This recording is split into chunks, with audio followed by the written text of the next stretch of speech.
Hi friends, இது ஜெஸி rice. அமெரிக்காவில் 1880 கிட்ட எலிசபெத் மோரோ அப்படின்னு ஒரு லேடி இருந்தாங்க. அந்த லேடி வந்து ஒரு 18-19 வயசில் ஒருத்தரை கல்யாணம் பண்ணாங்க. ரொம்ப ரொம்ப சாதாரணமான ஏழையான குடும்பம், ரொம்ப ஏழ்மையில் இருக்கிற குடும்பம். கொஞ்சம்தான் அவங்க படிச்சிருந்தாங்க. அந்த ஊர்களில் எல்லாம் கல்யாணத்துக்கு அப்புறம் படிக்கிற பழக்கமெல்லாம் உண்டு. அவங்க கல்யாணம் பண்ணியிருந்தாங்க.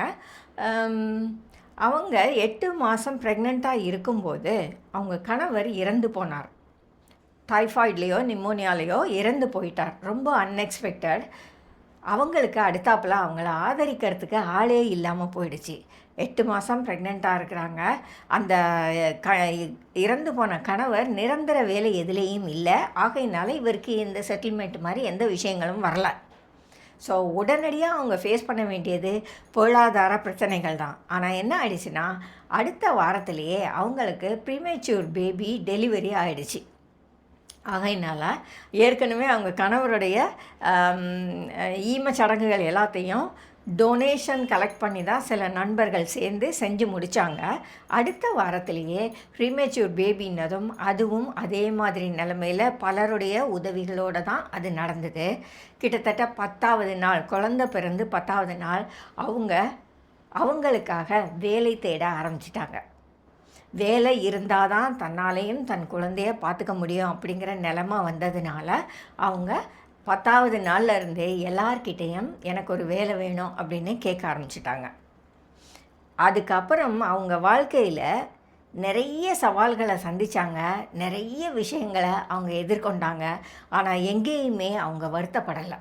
அவங்க தொடர்ந்து படித்தாங்க. தன் குழந்தையை தூக்கிக்கிட்டே பார்ட் டைம் வேலைகளுக்கு போனாங்க. ஆகையினால அவங்களால ஓரளவுக்கு பிள்ளையை படிக்க வைக்க முடிஞ்சது. அந்த மாதிரி எல்லாம் வந்து சேர்ந்தாங்க.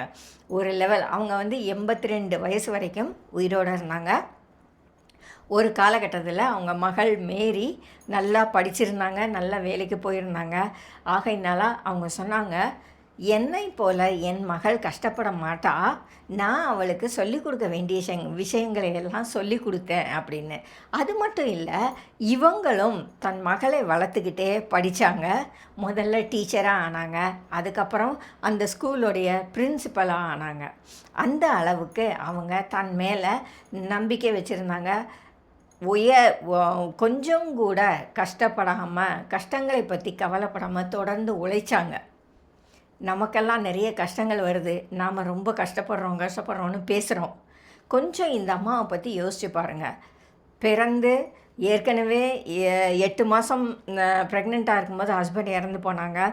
அவங்கள வந்து அடக்கம் பண்ணுறதுக்கே கையில் காசு இல்லை. அதுக்கப்புறம் ப்ரீமேச்சூர் பேபி அது பிறந்து 10 நாள்லேயே வேலைக்கு போக வேண்டிய அவசியம். இவ்வளவு பிரச்சனைகளை தாண்டி ஒரு அம்மா வந்திருக்கும்போது நம்மளால எல்லாம் நம்ம கஷ்டங்களை தாண்டி வர முடியாதா? கண்டிப்பாக வர முடியும் இல்லையா? கஷ்டங்கள் எல்லாருக்கும் இருக்கும். கஷ்டங்களை தாண்டி வர்றதும் நம்ம வாழ்க்கையில் உள்ள ஒரு சவால் தான். கஷ்டத்தை பற்றியே யோசிக்காமல் அதை தாண்டி எப்படி வர்றது, அதை தாங்கிக்கிறது எப்படி, இதுக்கு இன்னும் என்னென்ன கூடுதல் நாம் எஃபர்ட் போட வேண்டியிருக்கோம் அப்படின்னு யோசித்தோமானா நம்மளுடைய பிரச்சனைகள் நம்மளால் சமாளிக்க முடியறதா தான் இருக்கும்.